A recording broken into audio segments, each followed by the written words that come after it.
I'm here with my friend Jack Gould, and our topic is a rather large one: the origin and symbolism of magic. Eugene, I'd like to discuss the origin of magic. There is a quotation from John Mulholland in his book Magic of the World, which goes like this: "There have been magicians ever since there have been people with minds to be fooled. The very earliest magic was performed not to entertain, but to impress or frighten those who watched into giving the magician extra privileges in the tribe." What is your reaction to this quotation? Well, I think it's factually false, and it's what I call the economic political theory of how magic began. The notion that there were these priests, and the priests were more clever than the common people, and so they used deception to get power over them and to get material wealth from them. This is a view of magic's history that we find not only in Mulholland, but also in Milbourne Christopher. And in defense of these people, we have to remember that they wrote before a lot of the anthropological evidence was in. For myself, I don't buy into this for several reasons. First, the priests who are in this picture, usually the people to start magic, well, priests came very late in history. We don't find the development of priesthoods until Mesopotamia and maybe even Egypt. Before that, we don't know what there was. But when we look at shamans today, we find that many of these people are not the powerful people in the tribe, and they're not the people with the most wealth. They're in fact almost the outcasts or the poorest people. My own view is that magic came out of the need, the universal human need, for healing. And I think that picture of it all squares a little better with the facts. The notion that magic has something to do with healing is a fascinating one, and certainly there are people, psychic healers and others, that even today explore this idea. It seems to be missing in some ways, though, from what you and I would define as a contemporary entertaining magic performance. Is there some reason for that? Well, I know you've read Rogan Taylor's book, The Death and Resurrection Show, which claims that all popular entertainment sprang out of shamanism. This view is also taken by E.T. Kirby in a very interesting article he wrote in the 70s for the Drama Review called The Shamanistic Origins of Popular Entertainments. Part of the reason that it all went underground was that the church, the Christian church, began a persecution of people in the arts. And therefore, art forms had to go underground. You're touching on an interesting, we've been touching, I think, in these remarks, a very interesting relation implicitly, and maybe we ought to make it a little bit more explicit, and that is, how do you distinguish between magic and religion? That's a really far out question, because when you read a lot, it seems as though scholars who have been trying to figure out how magic differs from religion, well, first of all, a variety of theories have been proposed, that magic is a degenerate form of religion, that that religion appears when magic has failed. That was the view of James Frazer in The Golden Bough. But my own view is sort of more subversive, I guess. I think magic is somebody else's religion. You know, it's interesting to invert that question a little bit, because I think as you were speaking about someone like Alan Watts, who to a degree brought magic back into religion, because yes, religion, as it has been practiced many times, is losing the motivating power that it perhaps originally had. And something that magicians are doing, I think, is to give that sense of wonder, and I know that you have given a lot of thought to that. See, in shamanism, the shaman did tricks, and yet the tricks were not simply for entertainment. They were rather symbols about the universe and about how people become wise and how they become healed in the universe. What we have today is the outward form, but we've removed the symbolic content. Take a very common effect, the cut and restored rope. This is about restoration. It's about becoming whole again. And yet, as it's performed today, of course, it's only about rope. It doesn't have the symbolic meanings attached to it. It's an interesting point. I remember Tamrez talking about this when he was in Chicago giving some lectures about a year ago, and he suggested that perhaps some of those symbolisms are still around, even though it gets covered up with the frame of reference that we have in a magic performance. The psychological and emotional reaction of the audience may get back to those roots that you're talking about. Yes, I think the audience is much more open to the symbolism of magic than are most magicians. Isn't that an irony? Isn't that an irony? Exactly. That the audiences are ready for that, I think. And the magicians are frightened of it. This has something to do with the thinking that you and Max Maven and Tony Andruzzi and many others in the Bizarre movement have really given considerable thought to, I think. Why are magicians afraid of that kind of symbolism? And why are they afraid of the magical experience? I was watching a videotape that I think I gave you where the performer does something and gets a really strong reaction from it. And then he immediately does a rather stupid joke, which brings everybody down. Kind of like saying, don't get too caught up in this experience. And my view, which really first was given to me by Max, Max said to me years ago, Eugene, magicians are afraid of magic. And I didn't understand it at the time, but I must say, watching that videotape made it very clear what he meant, that they are afraid of magic. They're afraid of the audience having a magical experience in their presence. And so what they do is they deflate it, they diffuse the experience with a stupid joke. Suppose for a moment that magicians could overcome that fear and reluctance and really did try to engage in this transformation of a magical symbolism, as you're suggesting. How might they go about doing that? How could they bring that into a performance? Well, first of all, by accepting the premise that a good show has texture.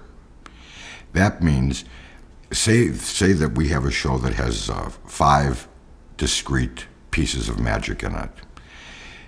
For me, one or two or maybe even 3 of these pieces could be humorously oriented, but I'd like to have one piece that was rather serious, where the aim wasn't to get anyone laughing, but to get them just maybe stunned or just amazed or whatever.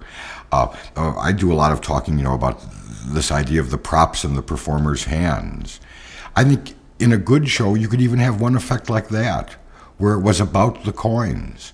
But a whole show about this, a whole show on the same level of the adventures of the props in the performer's hands, I think it's meaningless. It breaks the rule that a good show is looking for texture. And that's not just a good magic show. If you go to a country western concert, Dolly Parton will put you through more changes of emotion than the average magician will.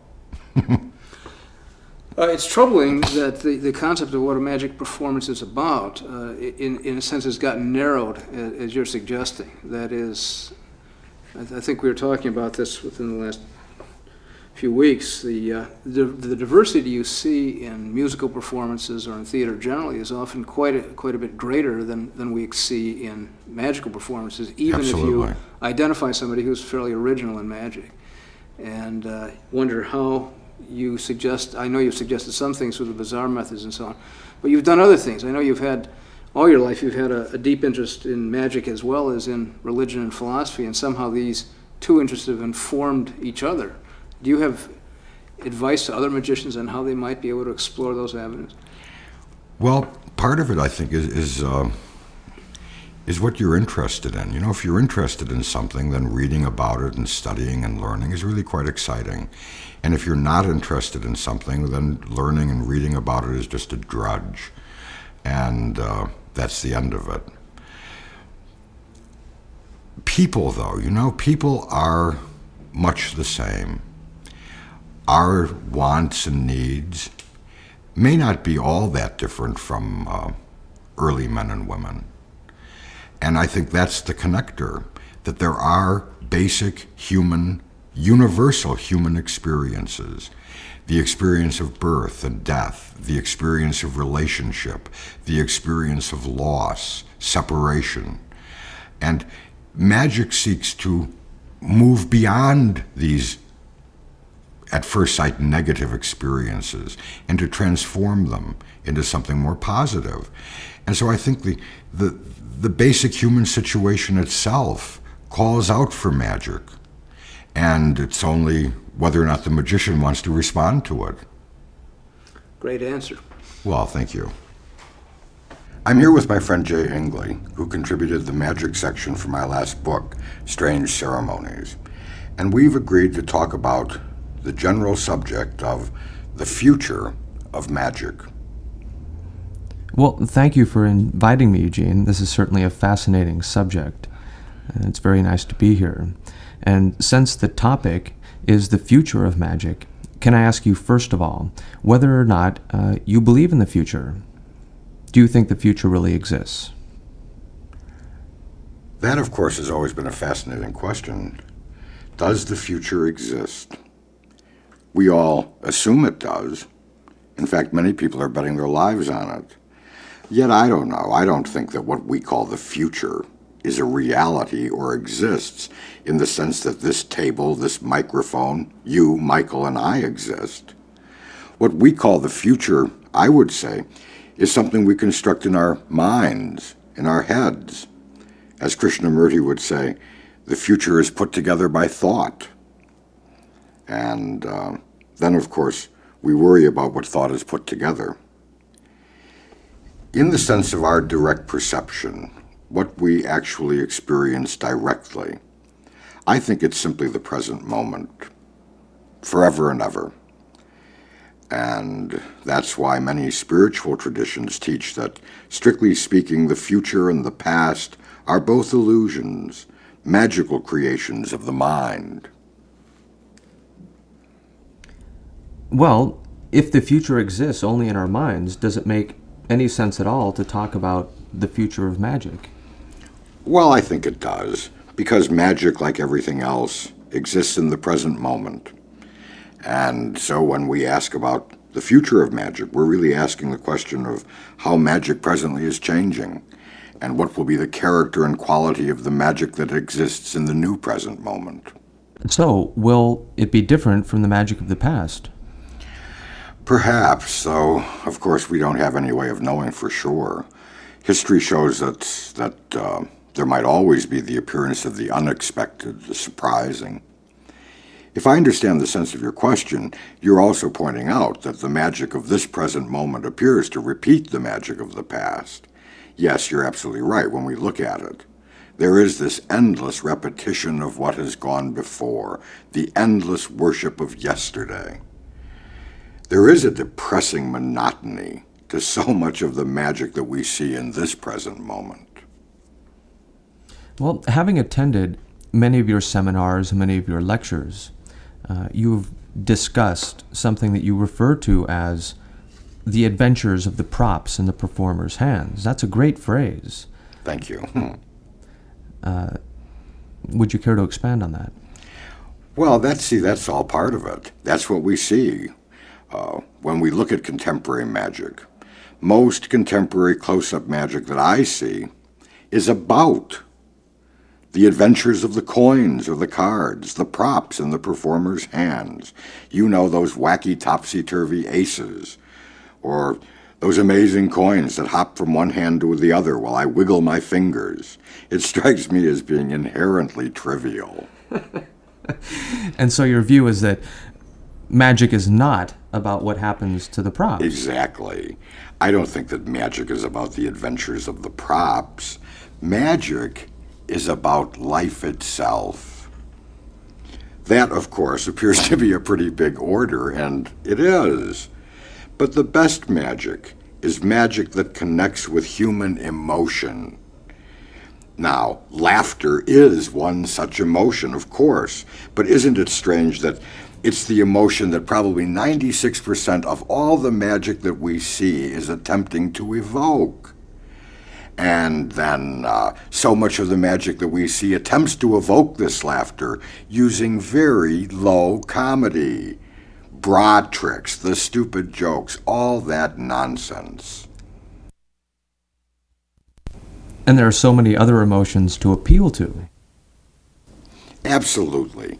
Peter Samuelson's wonderful version of the snowstorm trick just jumped into my mind, where he talks about one of those little globes with the snow inside that you shake, a memory from childhood.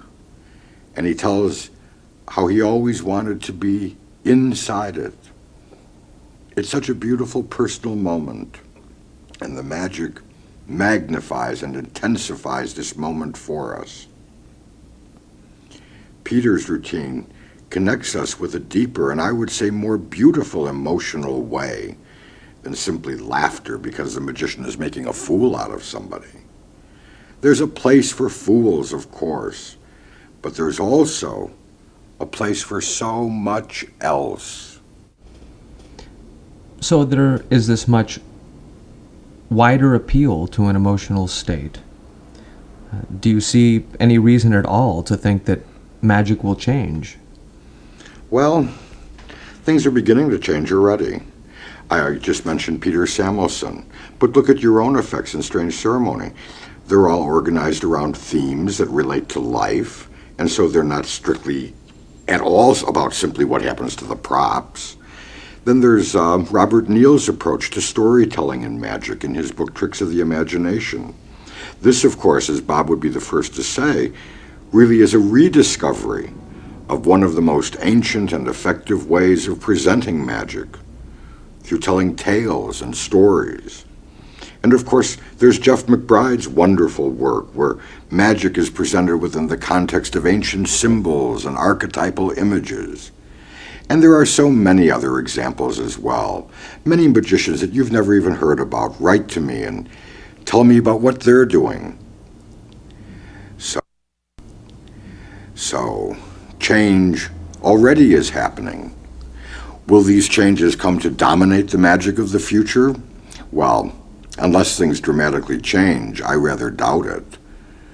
But then magicians who have been able to combine the ancient and the modern have always been rare. They've always been in the minority. So, Gene, when you look into your crystal ball, look into the future, what do you see dominating the magic of the next present moment? There's a line in a play, I think it was by Eugene O'Neill, but I'm not sure, where one of the characters says, "The past is the present, and it's the future too. We all try to lie our way out of that, but life won't let us." Well, as you yourself said, the magic of the next present moment will probably be a development of this present moment. I would guess then that some magicians will move even farther in the direction of special effects. More flashes, more fire, smoke, lasers, all of it. That's one direction, and it certainly is a viable direction. And it's a direction in which many are already moving. The wonderful Siegfried and Roy show at the Mirage Hotel in Las Vegas, especially the opening 20 minutes, really is thrilling in its use of special effects. It's almost like being in the middle of Star Wars, except it's all unbelievably live. It's really an extraordinary show. Absolutely. Quite amazing. And what about other directions, other movements? Well, other performers will probably work more to uncover and develop their own personalities in their performances. You know, I think that the power of personality is the only thing strong enough on this planet to compete with lasers and fire. The unique human personality, especially a personality that we experience as being interesting or unusual. It's always something that interests and even fascinates us sometimes. Well, I'd like to change the subject just a little bit. So let me ask you about the magician, the character of the magician. Who is it? Who is the magician? The magician. I think the magician is, and has always been, a man or woman of power, a person in whose presence amazing, wondrous, and magical things happen. Well, one final question. Do you think that magic is getting weirder? You mean weirder than square circles, hippity hop rabbits, and blue and yellow feather flowers? Yes. Yes. Yes, I think that magic actually is getting weirder, and I'm very happy about it. I suppose that I would prefer that it got a lot more weird, even than it presently is, and that it did this much faster. But I think we're entering a creative period in magic for the unusual, the surprising, the shocking, the bizarre, and the weird. In this sense, we could say that contemporary magic finally is coming home to its own roots.